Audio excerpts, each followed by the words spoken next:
తాకట్లో ఉన్న మీ బంగారాన్ని విడిపించి ఆ రోజు ఆన్లైన్ రేటుకి కొంటాం. Sharma gold company. నమస్తే, మీరు చూస్తుంది సుమన్ టీవీ. నేను మీ కీర్తి. నాతో పాటు ప్రముఖ ఆస్ట్రాలజర్ గోరుగుంట్ల సురేష్ బాబు గారు ఉన్నారు. నమస్తే అండి. కీర్తి గారు నమస్కారం అండి. సో సురేష్ గారు, మనం ఉగాది కొత్త సంవత్సరంలోకి కొత్త ఆశలతో, కొత్త కోరికలతో, కొత్త రెక్కలతో అడుగు పెడతా ఉన్నాము. అసలు ఈ కొత్త సంవత్సరం కొత్తగా ఎలా కలిసి రాబోతోంది, ఏం జరగబోతోందో ముందుగా తెలుసుకొని తర్వాత స్టార్ట్ చేద్దాం. సో కీర్తి గారు, మనం ఒక అద్భుతమైన అత్యంత పురాతనమైన మన మహర్షులు ఇచ్చిన ఒక పద్ధతి ద్వారా ఈ రాశి ఫలాలు చేయటం తయారు అవుతుందండి. అంటే జ్యోతిష శాస్త్రంలో చాలా ఉంటాయండి, చాలా కాన్సెప్ట్లు, చాలా టెక్నిక్స్ ఉంటాయి. నార్త్లో కొన్ని, సౌత్లో కొన్ని, కేరళలో కొన్ని. మన ఇండియన్ ఆస్ట్రాలజీని వేరే కంట్రీస్ని అడాప్ట్ చేసుకొని వాళ్ళు మళ్ళీ అప్గ్రేడ్ చేసి మళ్ళీ అది మనం తీసుకొని చాలా ఉందండి. ఇట్స్ ఎప్పటి నుంచో ఉన్న జ్ఞానం అండి. అయితే మనం ఈ రాశి ఫలాలు చెప్పుకునేది, అందులో ఉగాది మంతు రాశి ఫలాలు చెప్పుకునేది, ఈ ఉగాది మంతు రాశి ఫలాల్లో కూడాను మనం చేసే స్టైల్ వచ్చేటప్పటికి ఈ జ్యోతిష శాస్త్రం అత్యంత పురాతనమైన పద్ధతి, the most oldest and traditional. అంటే స్టిల్ ఇప్పుడే మనం చదువుతున్నాం. ఇది విల్ బి దేర్ అండి. ఇది విల్ బి దేర్ అండి. 1000, 2000 వీ డోంట్ నో. భూమి ఉన్నంత వరకు ఇది ఉంటుంది. ఎప్పటికీ దీన్ని తీసేయలేరు. ఎంత పాతదో మనకు తెలియదు, ఎంత కాలం ఉంటుందో కూడా మనం అంచనా వేయలేం. అంటే వాళ్ళు ఎలా చెప్తారంటే, చాలా మందికి ఇక్కడ ఉన్న జనరేషన్స్కి మనకి A+B² అని అంటాము. అందులో అసలు A స్క్వేర్ ఏంటి, అసలు B స్క్వేర్ ఏంటి, 2AB ఏంటి, అది అర్థం చేసుకోవాలి. అసలు A స్క్వేర్ అంటే మనం ABCలు నేర్చుకునేటప్పుడు ఉండదు.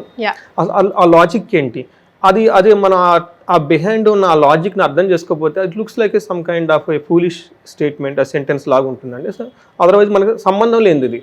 A+B మనకి ఏం సంబంధం అండి రియల్ లైఫ్లో. ఈ శాస్త్రాన్ని కూడా, జ్యోతిష శాస్త్రాన్ని మహర్షులు సూత్రాల రూపాల్లో పెట్టారండి. మనం మామూలుగా చూస్తే it looks like A foolish thing, nothing. ఏమది మనకి రియల్ లైఫ్లో ఏం ఉపయోగం దాని ద్వారా? దాని గురించి మనం ఎప్పుడు చదువుకోము, అంత టైం స్పెండ్ చేయము. ఎవరో ఏదో మాట్లాడితే అది నెత్తిన పెట్టుకొని మనం నమ్మము, ఇది వేస్ట్, ఇది మూఢనమ్మకం. ఎందుకంటే దాని గురించి మనకు తెలవకపోవడం అలా ఫీలింగ్ అవుతాం. ఎప్పుడైతే మనం తెలిసి టైం స్పెండ్ చేసేది నిజమా అని ఎప్పుడైతే ఎక్స్ప్లోర్ చేస్తారో అక్కడే వాళ్ళకి తెలుస్తుందండి. నేను ఈ జ్యోతిష శాస్త్రం దగ్గర నేర్చుకున్నప్పుడు నాకు నేర్పిన ఒక వ్యక్తి ఈసో సైంటిస్ట్ అండి. చూడండి హౌ, బికాస్ దీన్ని బ్రెయిన్ రీసెర్చ్ బ్రెయిన్స్ అండి. వాళ్ళు రీసెర్చ్ చేస్తారు, ఇది ఎందుకు పెట్టారు, దీని వెనక లాజిక్ ఏంటి, అసలు ఏముంది, మొత్తం స్క్రిప్చర్స్ తీయటం, చదవటం, అర్థం చేసుకోవటం. వాళ్ళు దానికి టైం స్పెండ్ చేసి, పర్సనల్గా నాన్ ప్రొఫెషనల్ టైం స్పెండ్ చేసి వాళ్ళు ఇది ఇంత గొప్పదా అని వాళ్ళు స్క్రూటినీ చేసిన వాళ్ళే ఎవ్వరు కూడా కొట్టివేయరండి. మధ్య అటు ఇటు కాకుండా హాఫ్ నాలెడ్జ్తో ఉన్న వాళ్ళే ప్రాబ్లం అంతా క్రియేట్ చేసేది. సో ఇది మనం చెప్పుకుంటే ఈ సంవత్సరం యొక్క పేరులోనే మనకి దీని ఫలితం అంతా ఉంటుందండి. మనకి లాస్ట్ ఇయర్ క్రోధి నామ సంవత్సరం అని చెప్పుకున్నాం. క్రోధి అంటే కోపం. ఎక్కడ కోపం అంటే నేచర్, మనుషుల మీద కోపం ఉంటుంది. మనం చూసాం కదండి, మనకి సైక్లోన్స్ దగ్గర నుంచి, తర్వాత వాతావరణం దగ్గర నుంచి, రాజుల మధ్య గొడవ, దేశాల మధ్య గొడవ, బాంబులు వేసుకోవటాలు, ఈ న్యూస్లు అంతా ఇవే చూస్తూ ఉండేవాళ్ళం. టెర్రరిస్ట్ అటాకులు కానివ్వండి, ఇప్పుడు కాలిఫోర్నియాలో పెద్ద మన కలామిటీస్, ఫైర్ వచ్చేటప్పటికి అన్ని ఇళ్ళని కాలిపోవటము, ఇలా రకరకాలన్నీ జరిగినాయండి. ఏమైనా రాజకీయ పార్టీలు వచ్చేటప్పటికి చాలా రాజకీయ పార్టీలు మారిపోయి ఉన్నాయి, మనం చూసి ఉన్నాం అనమాట. సో వీటికి సంబంధించిన ఏంటంటే క్రోధింగ్, కోపం, ఒకళ్ళ మీద ఒకళ్ళకి కోపం, మనుషుల మీద మనుషులకి, రాజకీయ పార్టీల మీద పార్టీల కోపం, నేచర్ మీద మనకు కోపం, మనం నేచర్ మీద కోపం, ఇలా ఈ క్రోధంతో గడిచిపోయిందండి. అయితే ఈ సంవత్సరం ఏంటంటే దీని పేరే శ్రీ విశ్వవసు నామ సంవత్సరం. శ్రీ అని ఎప్పుడైతే ఉంటుందో అది శుభం, ఐశ్వర్యం అండి. సో దీని పేరే శ్రీ అని పెట్టేసుకున్నాం. అందులోనే విశ్వవసు నామం. విశ్వం అంటే యూనివర్స్, అంటే బిగ్ కాస్మిక్, ప్రపంచం. సో మన తల పైకెత్తి చూస్తే మొత్తం విశ్వమే. సో ఇప్పటిదాకా మనం ఒకళ్ళ మీద ఒకళ్ళు, నేను మిమ్మల్ని, మీరు నన్ను చూసుకొని మీరు నన్ను హెడ్ చేసుకోవడం కాదు నాయనా, ఒకసారి పైకెత్తి చూడండి, మనం పెద్ద ప్రపంచంలో ఉన్నాము. ఇవి ఎన్నే ఉంటే పక్కన మర్చిపోండి. మన ప్రపంచం చాలా పెద్దది. ఎక్కడైనా మీకు కాకపోతే, నచ్చకపోతే దాన్ని వదిలేసి ముందుకు వెళ్ళిపోండి, డోంట్ స్ట్రక్ దేర్ అన్నట్లుగా ఈ యొక్క సంవత్సరం మనకి ఒక దిశా నిర్దేశం చేసి చూపిస్తుంది. ఆపర్చునిటీస్ చాలా ఉన్నాయి. తర్వాత మనకి వశు అన్నదానికి మీనింగ్ కూడా సంపద అని వస్తుందండి. శ్రీ విశ్వ వశు అంటే యూనివర్స్ అంతా మనకి సంపదమయమే, లేదు అన్న ఫీలింగ్తో ఉండొద్దు. So you dig it, I will give it అన్నట్టుగా. అవునండి. సో ఏమవుతుందంటే ఈ విశ్వంలో ఆపర్చునిటీ చాలా ఉంటుంది, అద్భుతమైన వనరులు ఉంటాయి, అది తీసుకోవాల్సిన బాధ్యత మంది. వస్తే మీ దగ్గర లేదు అన్న ఫీలింగ్ అయితే లేదు, మీకు ఏది కావాలో అంతా ఉంది అన్నదాన్ని కూడా సింబాలిక్ చూపిస్తుంది. ఇంకొకటి ఏమంటే అందమైన అమ్మాయి. వశు అంటే దానికి బ్యూటిఫుల్ యంగ్ గర్ల్ని కూడా రిప్రజెంట్ చేస్తుంది. ఎప్పుడైతే మనకి బ్యూటిఫుల్ యంగ్ గర్ల్ ఉంటే మనం ఎలా ఉంటామండి, it is obligation to everybody, it is enjoy to everybody also. It is also shows like young nature is shows always like progressiveness, optimism. So ila attraction towards the goals, ఇట్లా అన్నీ మనకు చూపిస్తుంది అనమాట. అందుకని చెప్పేసి ఈ విశ్వవసునామ సంవత్సరం అంటే ఈ పేరులో ఉన్న విధంగా అందరికీ సంపదలు వచ్చే ఒక మంచి సంవత్సరం అని, ప్రతి ఒక్కళ్ళకి చాలా బ్రాడ్ మైండ్గా ఉండేసి వెల్ యాక్సెప్టెడ్గా ఉండే తత్వం ఎక్కువగా ఉంటుంది. అంతేకాకుండా ప్రతిదానికి అట్రాక్షన్ ఉంటుంది. Okay, how a beautiful girl is attractive to the home, ఇది ఎక్కడ కానీ అక్కడ కానీ. తర్వాత how she so nice and active, ప్రతి ఒక్కరు కూడా అలా ఉంటారు, ప్రతిదీ ఈ సృష్టిలో ఉంటుంది అని మనం తెలుసుకోవాలి అని చెప్పేసి మనకు శ్రీ విశ్వవసునామ సంవత్సరం అంతా అలా ఉంటుంది. సో వెరీ పాజిటివ్, అందులోనూ డౌటే లేదు. తర్వాత వచ్చేటప్పటికి ఈ పేర్లు మనకు ఎలా వచ్చినాయి, చాలా మందికి తెలవని విషయం ఏంటంటే 60 సంవత్సరాలు ఉంటాయండి. నా చిన్నప్పుడు ఎప్పుడు బాగా చదువుకున్నప్పుడు ఉండే ఈ 60 సంవత్సరాలు తెలుగు సంవత్సరాల పేర్లు. మరి ఇప్పుడైతే ఆ టెక్స్ట్ బుక్స్లో ఉన్నాయో అయితే డౌట్. మా అబ్బాయి టెక్స్ట్ బుక్స్లో చూస్తే ఇప్పటి వరకు లేవు. అందులో 60 సంవత్సరాల పేర్లు, తర్వాత నక్షత్రాల పేర్లు, తర్వాత రాసుల పేర్లు ఇవన్నీ ఉండేవి. చదువుకొని బై హార్ట్ చేసుకుని ఉండేవాళ్ళం. బట్ ఆ జనరేషన్ పోయిందేమో నాకు తెలిసి అయితే ఇంక ఈ జనరేషన్కి అయితే ఇవి ఉన్నాయో లేదో కూడా తెలియదు. సో మనకి తెలుగులో 60 సంవత్సరాలు ఉంటాయండి. ఈ 60 సంవత్సరాలకి 60 పేర్లు ఉంటాయండి. సో మన హిందూ శాస్త్రంలో ఉన్న బ్యూటీ ఏంటంటేనండి, టయానికి ప్రతిదానికి పేర్లు ఉంటాయండి. ఇప్పుడు మనం ప్రతిరోజు 12 o'clock, 10 o'clock, 5 o'clock ఈ ప్రతి అవర్లో కూడాను మన జ్యోతిష్ శాస్త్రంలో పేర్లు ఉంటాయండి. ఆ పేరుకు అనుగుణంగా ఆ యాక్టివిటీ ఉంటుంది. అలానే మనకి ఈ సంవత్సరానికి కూడా మనకి ఏంటంటే 60 సంవత్సరాలకి సైకిల్ మారుతూ ఉంటుందండి. ఫస్ట్ మనకి 60 సంవత్సరాల కానీ మళ్ళీ 60 సంవత్సరాలు. అందుకని మనకి అంటే మనిషి యొక్క ఆయుష్ 120 years అయితే ఈ కలియుగం ప్రకారం మన జ్యోతిష్ శాస్త్రం ప్రకారం 120 years. అయితే ఎప్పుడైతే 60 years కంప్లీట్ అయిపోయింది, అతను ఒక సైకిల్ కంప్లీట్ అయ్యారు కాబట్టి షష్ఠి పూర్తి అయ్యారు. అందుకని 60 సంవత్సరాలు చేసుకుంటారు. మళ్ళీ రెండో సైకిల్ స్టార్ట్ అవుతుంది కాబట్టి ఆ ఫేని అతను లైఫ్ క్రాస్ అయ్యాడు. అందుకని మిడిల్ ఏజ్ అంటారు 60. ఓకే, మిడిల్ ఏజ్ తర్వాత అది డిఫరెంట్ ఇష్యూ అనుకోండి. అయితే ఇప్పుడు మనకి ఈ 60 సంవత్సరాలు ఎలా వచ్చినాయి అంటే మనకి పురాణాల ప్రకారము వీళ్ళ ఈ 60 సంవత్సరాలు కూడా నారద మహర్షి యొక్క సంతానం అని చెప్తారు. అవునండి. సో వీళ్ళకి నారద మహర్షి తన కొడుకులు యుద్ధానికి వెళ్ళినప్పుడు వాళ్ళందరూ చనిపోతారు. అప్పుడు నారద మహర్షి పుత్ర యొక్క శోకంతో ఏడ్ చేసుకుంటాడు. ఏంటి నాకు ఇలా చేసావు, ఎప్పుడు నారాయణ నారాయణ నేను చెప్పిస్తుంటాను కదా, నాకు ఇంటికి పుత్ర శోకం అనగానే అప్పుడు ఆయన విష్ణుమూర్తి వచ్చేసి సృష్టి స్థితి లయ. మనకి విష్ణుమూర్తి అనగానే స్థితి ఉన్నదాన్ని కాపాడుకుంటూ ఉంటాడు, దీన్ని సస్టైన్ చేస్తూ ఉంటారు. కాబట్టి ఈ సృష్టి సస్టైన్ అవటానికి కాబట్టి టైంలో చాలా ఇంపార్టెంట్. కాబట్టి ఈ మీ యొక్క కుమారులు మళ్ళా బతికి వీళ్ళు 60 సంవత్సరాలుగా ఈ సృష్టిని నడిపిస్తూ సైకిల్ నడిపిస్తూ ఉంటారు. ఒక్కొక్క సంవత్సరం వచ్చేటప్పటికి ఒక్కొక్క నీ కుమారుడు రిప్రజెంటేషన్ చేస్తూ ఉంటారు, వాళ్ళ యొక్క తత్వాన్ని ఇందులో బోధిస్తూ ఉంటారు అని చెప్పేసి వరం ఇస్తారండి. అందుకని చెప్పేసి ఇప్పుడు మనం చేసే ఈ 60 సంవత్సరాలు కూడాను నారద మహర్షి యొక్క కుమారుల యొక్క పేరు, వాళ్ళ యొక్క తత్వం ఇక్కడ ఉంటుంది. సో ఇదంతా మనకి సస్టైనబిలిటీ అంటే మనం పుట్టాం కాబట్టి ఉన్నంత వరకు మనం ఎలా ఉండాలి, హ్యాపీగా, ఉత్సాహంగా, తర్వాత ఆనందభరితంగా, శోభాయమయంగా ఉండాలి. సో బాధపడుతూ ఉండకూడదు అన్న ఒక తత్వాన్ని కూడా ఇందులో పెట్టారండి. వాళ్ళకి మనకి క్లూస్ ఇస్తారు, ఓ ఈ టైంలో ఇలా ఉంటుంది, ఈ టైంలో ఇలా ఉంటుంది, మీరు జాగ్రత్తగా మెంటల్గా ప్రిపేర్ అయ్యి చక్కగా ముందుకెళ్ళండి అని. ఇది అంతా మనకి పురాణాల్లో చెప్పిన రహస్యం. సో ఇది అంతా ఇంత మహత్తరమైన ఒక నాలెడ్జ్ని మీ ముఖంగా ఓకే ఈ సుమన్ టీవీ వెన్యూ మనకి ఇచ్చినందుకు ఇది ఒక అదృష్టంగా నేను భావిస్తున్నాను. అలానే చూసే వాళ్ళకు కూడా అష్టైశ్వర్యాలు కలగాలని ఈ పేరులో నేను శ్రీ విశ్వవసునామ సంవత్సరం ఆ పేరుకు తగ్గ వాళ్ళ ఇంట్లో కూడా ఐశ్వర్యం నిండుకొని ఉండాలని చెప్పేసి కోరుకుంటూ మనం ముందుకెళ్దామండి. వెరీ వెల్ స్టార్టెడ్ అండి. Thank you so much. And it's our blessings మీ ముఖంగా మేమందరం తెలుసుకోవడం కూడా. సో శ్రీ విశ్వవసునామ సంవత్సరంలో వృశ్చిక రాశి వారికి ఎంతవరకు కలిసి రాబోతోందండి? శ్రీ విశ్వవసునామ సంవత్సరం ఈ పేరుకు తగ్గిన విధంగా అందరికీ ధనమయంగా, శోభాయమానంగా, ఐశ్వర్యవంతంగా ఉంటుందండి. అందులోనూ ఈ వృశ్చిక రాశి వాళ్ళకు కూడాను చాలా చేంజెస్ పాజిటివ్గా అయితే లైఫ్లో ఉండబోతున్నాయండి. ఓకే, అదైతే చూద్దాం మనం. ఇందులో విశాఖ 4వ పాదం, అనురాధ 1, 2, 3, 4 పాదాలు, జ్యేష్ఠ 1, 2, 3, 4 పాదాలంతా మనకి వృశ్చిక రాశిలో ఉంటారు. పేరు బలం కనుక చూసుకుంటే ఎవరికైనా తో, నా, నీ, ను, నే, నో, యా, ఈ, యు ఈ అక్షరాలు మోరార్లస్ ఇదే సౌండ్తో ఉన్న వాళ్ళంతా కూడా వృశ్చిక రాశి వాళ్ళు వస్తారు. అయితే ఈ రాశి వాళ్ళకి ఫస్ట్ మనకి ఆదాయ ఫలాలు చూద్దాం. వీళ్ళకి ఆదాయం 2, వ్యయం 14. వామ్మో, చాలా ఖర్చు పెడతారు. అయితే రాజ్యపూజ్యం 5, అవమానం 2. ఓకే, అంటే మనం డబ్బులు ఇస్తున్నప్పుడు మనం న్యాచురల్గా గౌరవం వస్తుందండి.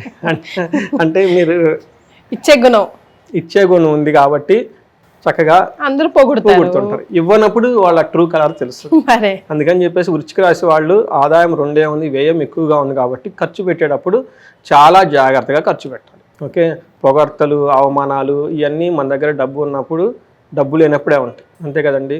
మనం చాలా చూస్తూ ఉంటాం అనమాట. మన దగ్గర ధనం ఉండి అధికారం ఉన్నప్పుడు మనం చేసిన చిన్న చిన్న తప్పులు కూడాను పెద్ద ఓకే సహజం అనుకుంటారు. మన దగ్గర అధికారం లేనప్పుడు, డబ్బులు లేనప్పుడు చిన్న చిన్న మిస్టేకులు కూడాను మహాపర్వతాలే మన ఎత్తున పడుతూ ఉంటాయి. ఎందుకంటే రాజ్యము అవమానం దానికంటే కూడా ఈ కలియుగంలో ఆదాయం వ్యయం ఇంపార్టెంట్.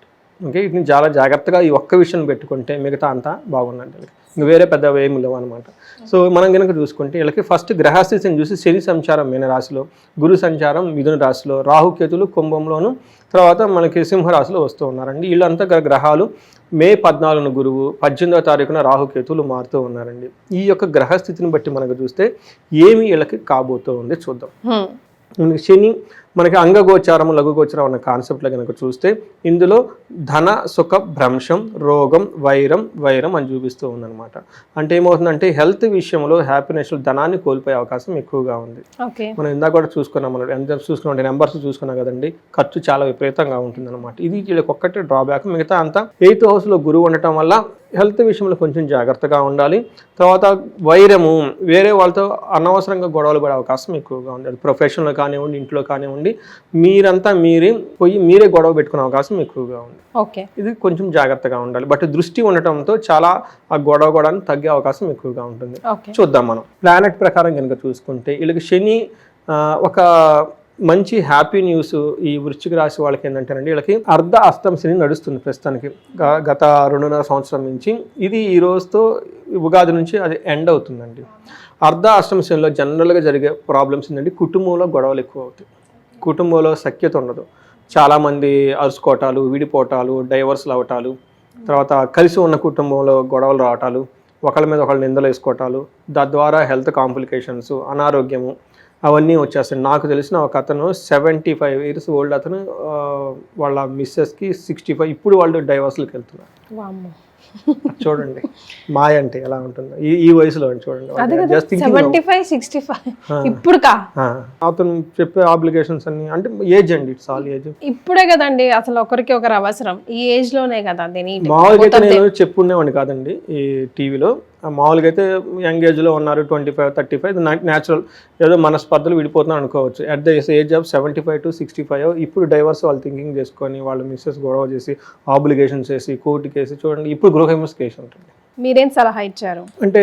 ఫస్ట్ తెలుసుకోవటం ఏంటంటే శని 4వ ఇంట్లో ఉండటం వల్ల ఈ ప్రాబ్లమ్స్ వస్తున్నాయి అని తెలుసుకోగలగాలి. ఫస్ట్ టైం పాస్ చేయాలి. ప్రతిసారి మనం ఎగబడకూడదండి, కొన్నిసార్లు తగ్గాలి. శని ఏం చెప్తుంటే గో స్లో, కూల్ డౌన్ అన్నట్లుగా గో స్లో. వేరే వాళ్ళు అంటున్నా అనవండి, మీరు డోంట్ ప్రొయాక్ట్ ఇట్. నేను అదే చెప్పాను, మీరు కనుక ఒక 6 months 1.5 year 6 months కనుక తటస్థంగా ఉండగలిగితే ఏమీ కాదు. ఓకే, స్తబ్దత అంటారు చూడండి, రెమెడీ ఇదే రెమెడీ. ఆ తర్వాత నేను కొన్ని గుళ్ళు అవన్నీ చూడమని చెప్పాను, ఎందుకంటే మనం స్తబ్దంగా ఉండరండి వాళ్ళు. అంటే మిమ్మల్ని అప్రోచ్ చేయాలంటే they really don't want to breakup కదా, సంహౌ ఇద్దరిట్లో ఎవరో ఒకరైనా తగ్గినట్టేగా. అందుకని మనకి గురువు బ్రహ్మ, గురువు విష్ణు, గురుదేవో మహేశ్వర. ఎందుకంటే గురువుల్ని తల్లిదండ్రుల కంటే దేవం కంటే ఎక్కువ అని చెప్పారనమాట. ఎందుకు చెప్తారంటే ఆయనకి ఆ వయసులో ఆ ప్రాబ్లం వచ్చేసి ఎలా ఒక క్రైసిస్లో, ఇది బయటకు చెప్పుకునేది కాదండి, ఆ ఏజ్లో ఏం చెప్పుకుంటారండి, ఎవరో ఒకరు కావాలి. అందుకని గురువుని కమ్మాలి. ఆయన నన్ను ఫోన్ చేయటం, ఆరోస్కోప్ చూసి అర్ధ అష్టమ శని నడుస్తుంది, దీనికి బెస్ట్ రెమెడీ ఏంటంటే హోల్డ్ ఆన్, వేరే రెమెడీ ఏం లేదు. మీ మిసెస్ గొడవ పట్టు నువ్వు పడకు, ఇది నువ్వు తెలుసుకుని బ్రెయిన్లో పెట్టుకొని Shani is testing your patience, just hold on చేయండి. వృధాగా వాళ్ళ గురించి ఆలోచిస్తూ వాళ్ళతో పోట్లో పెట్టుకోకుండా టెంపుల్స్కి వెళ్ళండి, యాత్రలు చేయండి. ఆ వయసులో వచ్చేస్తే ఎంత బాగుంటుంది, డైవర్ట్ అవ్వండి. సో అక్కడ అదే ఇంట్లో అక్కడక్కడ ఫ్యామిలీలో గొడవ అనమాట. ఆ ఇంట్లోనే ఉండకుండా ప్లాన్ పెట్టుకోండి, ఎక్కడికైనా తిరుపతి వెళ్ళటం, అక్కడి నుంచి శ్రీశైలం, అక్కడి నుంచి ఇంకొక ప్లేసు, లేదంటే మన మహాకుంభ, రకరకాల ప్లేస్లోకి వెళ్ళిపోతూ ఉంటే మైండ్ అంతా అట్టు ఉంటుందండి. సో మన ఎవరు అడిగితే మేము కైలాసం అది వెళ్తున్నామండి, మానస సరోవరం. ప్లాన్ పెట్టుకోండి 6 months. అప్పుడు 6 months ముందు ఇప్పటి నుంచి మనం ఉదయాన్నే లేకపోవటం, యోగా చేసుకోవటం, జాగింగ్ చేయటం, ఇవన్నీ చేసుకోవాలి కదా. మనం ఫిజికల్గాను మెంటల్గా ఫిట్ అవ్వాలి ఆ ఎన్విరాన్మెంట్కి. ఇలాంటి వాటివన్నీ చేసుకుంటూ ఉండాలి. అలాంటి సెలబ్రేషన్ చేసుకోవటం, పండగలు చేయటం, ఇవన్నీ మన పెద్దవాళ్ళు ఇందుకే పెట్టారండి. టైం బాగలేనప్పుడు వీటి మీద ఎక్కువ ఫోకస్ చేస్తే ఫ్యామిలీ యూనైట్ అవుతుంది. పండగ వచ్చింది, ముందు పండగ అంటే ఎలాంటి వాళ్ళైనా వస్తారు కదండి, పట్టేప్పుడు పెడమొహం కొన్నా పండగ వస్తుంటారు కదా.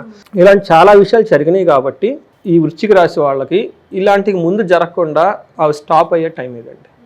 అయితే శని వీళ్ళకి 5వ ఇంట్లో వెళ్ళటం వల్ల ఒకటైతే 2 bad things అన్ని ఆగిపోయేసి మనం డీప్ క్రైసిస్లోంచి బయటకు వచ్చేసి వాళ్ళ ప్రోగ్రెస్ సైడ్ వెళ్తూ ఉంటారు. శని 5th హౌస్లో వీళ్ళకి ఉండటం వల్ల అంటే 4th నుంచి 5th, 4th హౌస్లో అంటే అష్టమ అంటే 8, అర్ధాష్టమ అంటే 4th హౌస్లో నుంచి 5th హౌస్లో వెళ్ళటం వల్ల ఈ 4th హౌస్లో ఫ్యామిలీకి సంబంధించిన మ్యాటర్స్, హెల్త్కి సంబంధించిన మ్యాటర్స్, కంఫర్ట్, మదర్కి సంబంధించి ఇలాంటి విషయాలు ఇప్పటిదాకా బాగా ఇబ్బందులు పడి ఉన్న వాళ్ళ దగ్గర నుంచి అవన్నీ నిదానంగా ఒక్కొక్కటి సాల్వ్ అయిపోయి బయటకు వెళ్ళిపోతారు. శని 5th హౌస్లోకి వెళ్ళటంతో ఏమవుతుందంటే వీళ్ళకి కార్యహాని, మనస్తాపం, జ్ఞాతివాజ్యకం, కలాపం, హీన స్త్రీ భోగం, సంతాప, పంచమస్తే శను అని చెప్తారు అనమాట.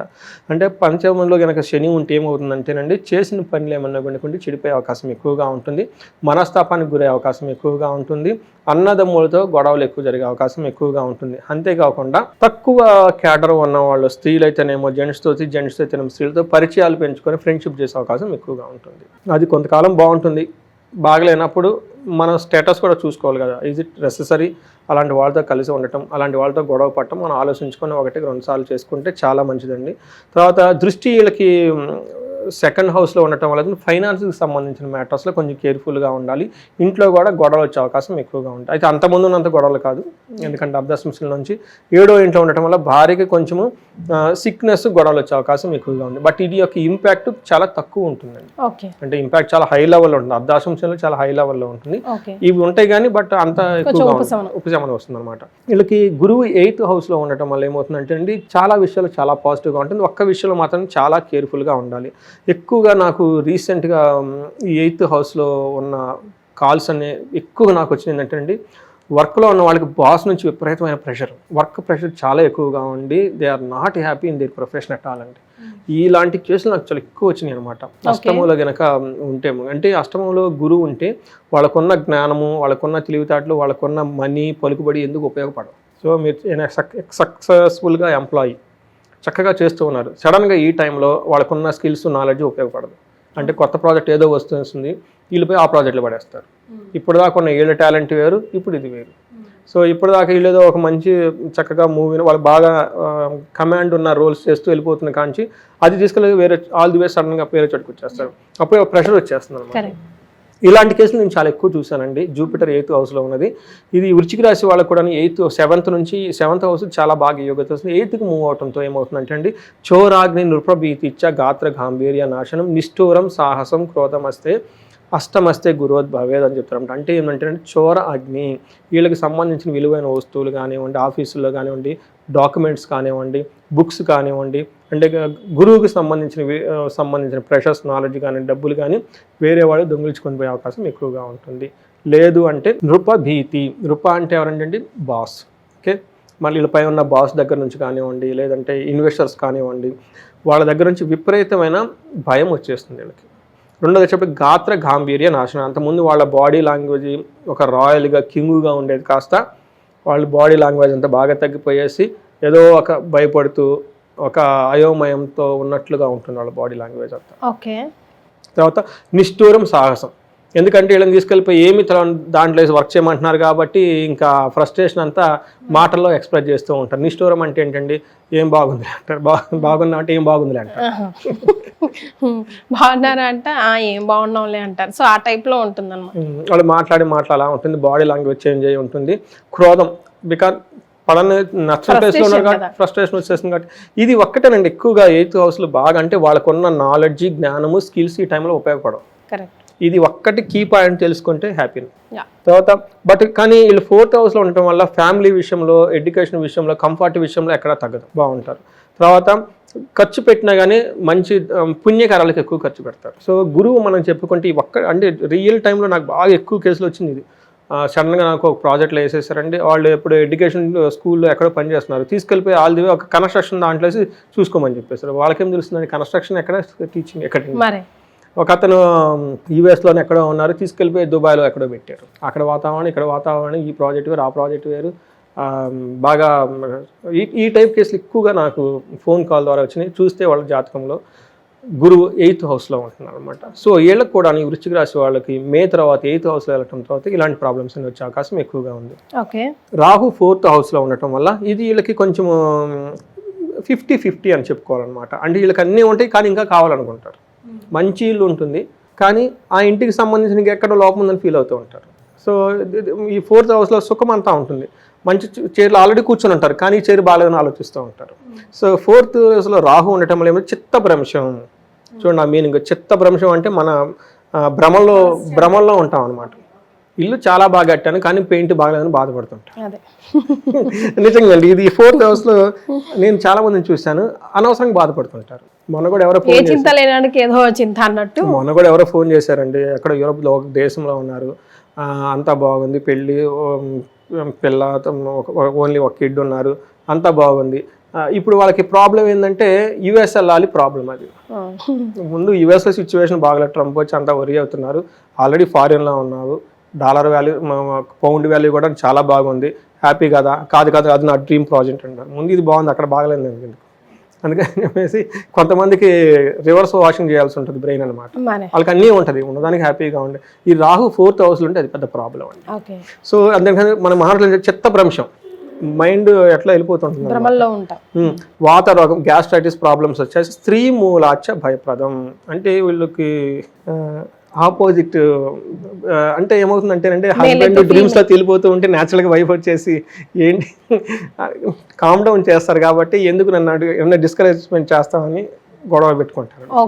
అంటే ఇది ఊహల్లో ఉండకు రా అమ్మాయి ఇక్కడికి అని, వైసీ వర్స, అబ్బాయి అయితే అమ్మాయి, అమ్మాయి అయితే అబ్బాయి. ఇది 4th హౌస్లో ఇలా ఉన్నప్పుడు ప్రాబ్లమ్స్ నేను ఇవే చూశానండి. యాక్చువల్గా వాళ్ళకి ఇల్లు ఉంటుంది, చాలా బాగుంటుంది, వైఫ్ లేదంటే హస్బెండ్ చక్కగా ఉంటారు, కానీ దే ఎక్స్పెక్ట్ మోర్ అనమాట. ఆ డిమాండ్ తట్టుకోలేక దే విల్ గెట్ అనమాట. ఇది అందుకని గమనే కార్యనాశం. ఇట్లాంటి పనులు ఏదైనా కనుక చేయాలనుకుంటే అంటే టూ మచ్ అంబిషన్స్ తోటి చేసుకుంటే అందులో ఆటంకాలు వచ్చే అవకాశం ఎక్కువగా ఉంది. ఇది ఒక్కటే డ్రాబ్యాక్ అంటే మిగతా ఎలాంటి డ్రాబ్యాక్ ఉండదు.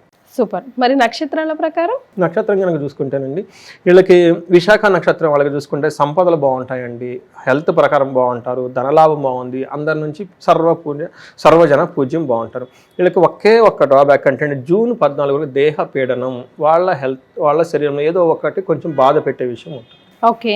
తర్వాత అనురాధ నక్షత్రం వాళ్ళు కనుక చూసుకుంటే తర్వాత వీళ్ళకి జూన్ తర్వాత మరణ తుల్యం అని చెప్తారంటే వీళ్ళు చేపట్టిన ఒక ప్రాజెక్ట్ కానీ, ఒక విజన్ కానీ, ఒక డ్రీమ్తో ఏదైనా కనుక స్టార్ట్ చేస్తుంటే అది ఆగిపోయే అవకాశం ఎక్కువగా ఉంటుంది. తర్వాత అనురాధ నక్షత్రం వాళ్ళు కనుక చూసుకుంటే సంపదలు బాగుంటాయి, ధనలాభం ఉంది, హెల్త్ బాగుంటుంది, అన్ని విషయాల్లో బాగుంది. వీళ్ళకి ఒక ప్రాబ్లం అంటే హెల్త్ కాంప్లికేషన్స్ వచ్చే అవకాశం ఎక్కువగా ఉంటుంది.